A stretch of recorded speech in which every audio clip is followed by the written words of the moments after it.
Ngayon is gagawa tayo ng door decor design na owl. So, ang kailangan po natin is tali, yung cord. 12 na cord.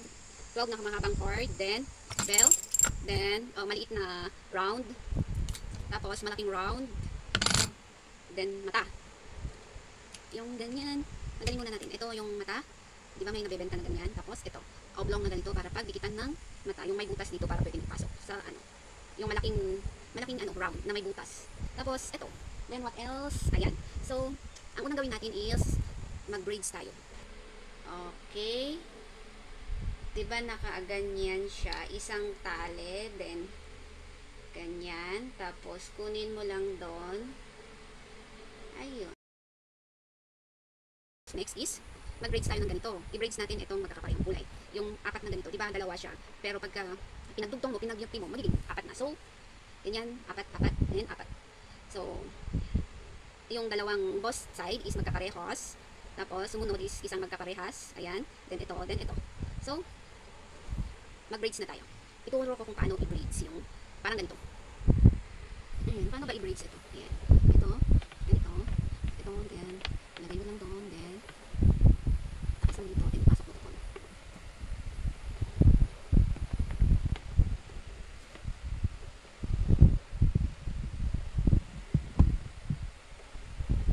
Tapos, ito, bali alternate po siya. Alternate, nung una, ito yung, ano, tapos, i-on top din ito, then, i-on top, diba, dito sa right, then, hilain mo doon, then, itong nasa left side, i-on top mo din, then, itaas mo tong dalawa, then, hilain mo. Ganun. Dali lang siya, hindi ko alam paano mag-explain sa dito. So, bali, kanina is sa ano, then, ang basis po dito is kung saan yung bumukol doon po yung on top. Ayan. Then, ipailalim mo yung ano. Tapos, next is ito, yung bumukol, so, siya yung nasa on top. Nasa on top din, ayan. Tapos, ayan.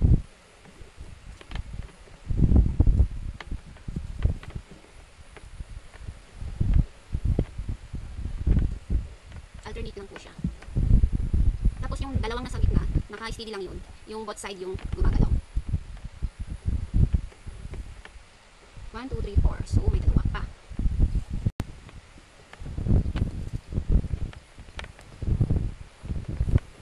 2, 4, 6. Ayan, 6. 2, 4, 6. Okay, then, ang sumunod is, di ba na, huwag niyong kalimutan ipasok ito ha. Pag tapos na yung, ito. 2, 4, 6. Ayan. So, ayan, na-braids na ito. So, ang sumunod is ito. Yung paghiwalayin itong ano. Kasi, tapos, ayan. Paghiwalayin muna ito. So, ito ang i-braids mo. Mag-umpisa dito, papunta doon. Iyan ang, ito, ilagay mo lang dyan. I-on top mo sa kanila. Then, ito yung sumunod, siya yung iikot-ikot mo. Ipaikot mo ng dalawang beses. So, ganyan. 1, 2. Ganon din yung gawin mo dito sa kabila. Yung, itong gitna, siya yung nasa on top. So, parehas din. Iikot mo din ng dalawa. 1, 2. Tapos, sumunod, itong yellow. Dapat, sunod-sunod, yung magka-align. Yung second is ito, yung sumunod sa puti. Then, ay, ikot mo lang siya. 1. Kailangan wag mong iganyan kasi pagka ikot mo, magpagganito, kailangan naka-straight siya. Para straight din yung papuntahan niya. Kailangan steady lang siya. Itong puti, steady lang. So, yan, ikot. Kailangan mong i-check para. Yan. 1, 2. 1, 2. 1, 2. Then, sumunod is ito. Magpagpalitin yung 1. Ito. 1, 2. 1, 2. Then, 1, 2. 1, 2. 1, 2. 1, 2. So, ayan. Tapos, diba ito? Ito din, ang sumunod, kung ano yung ginawa mo doon, dito, yun din yung gawin mo dito sa kabila. So, ayan. Ganito mo siya para ano? Para laging naka-on-Y. Ayan. So, okay na to. Naikot na natin ng isang beses kanina. So, ang sumunod, itong yellow. 1, 2,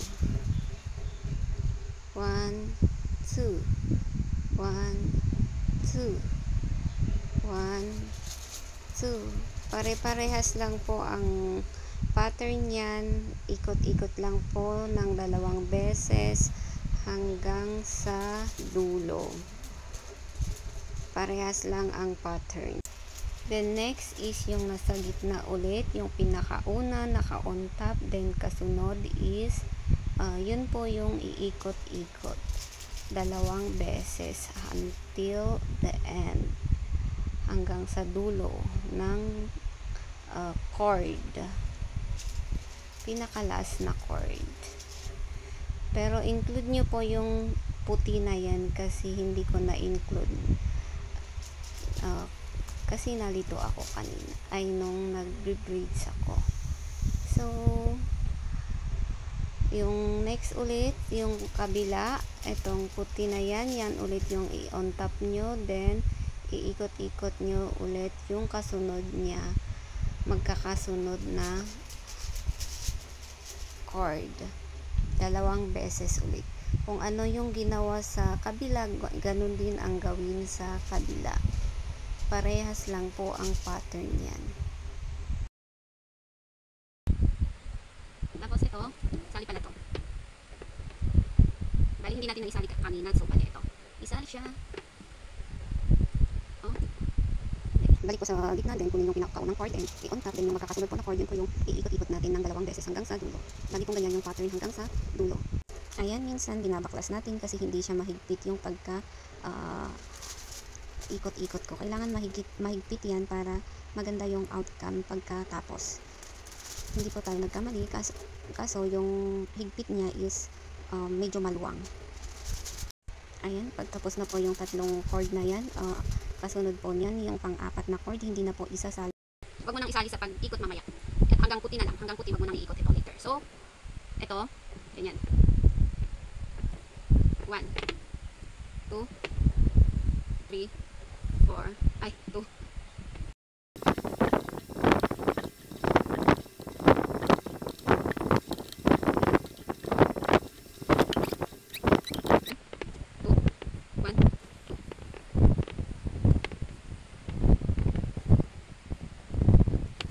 Hipitan lang ang iyong kapit.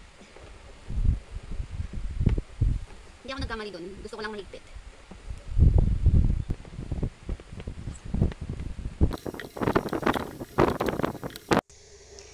Basta po yung pinakauna sa gitna, siya po yung palaging naka-on top, at yung sumunod, siya po yung iikot-ikot natin. Sunod-sunod po yan, and so on po yan.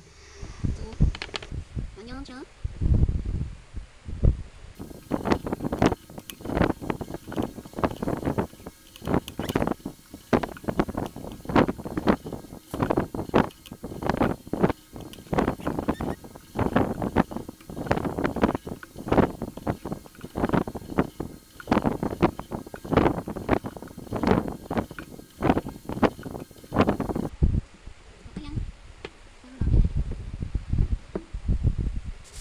Tapos na dito, so meron pa pala. Itong 4 na to, itong 4 na to, i-braids din. I-braids din siya ng katulad dito.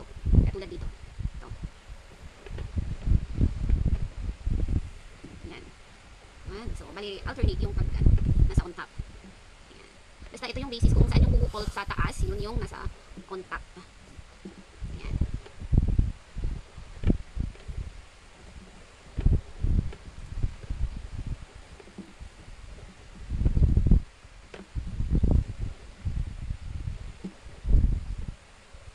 Hanggang 5 lang.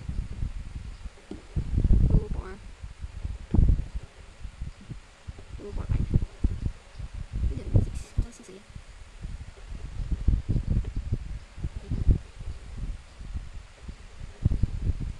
2, 4, 6. Para kantay ako. So, ang sumunod dito sa kabila naman, ang i-braids natin. So, kung ano ang ginawa natin dito, ganun din ang gawin natin dito sa kabila. So, itong lahat na ito, itong puti hanggang dito, yan yung iikot-ikot natin. So, ito, ulit, ganyan, then,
1, 2, and 3. So. 1, 2, 3. 1, 2, 3. 1, 2, 3. 1, 2, 1, 2, 3. Then 1,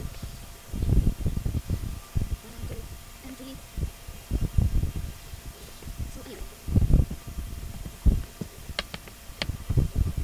Tali. Oh, mas maganda sa likod kaya.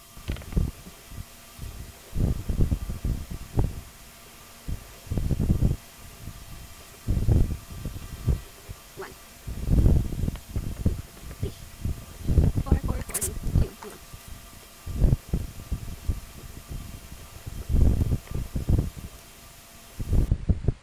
Ayun, ayun. So ayun. Okay na siya. Okay na siya. Pero, ito, ipahin natin ito.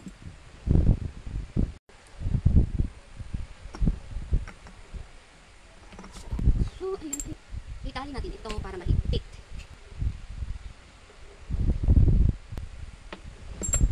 Itali dito.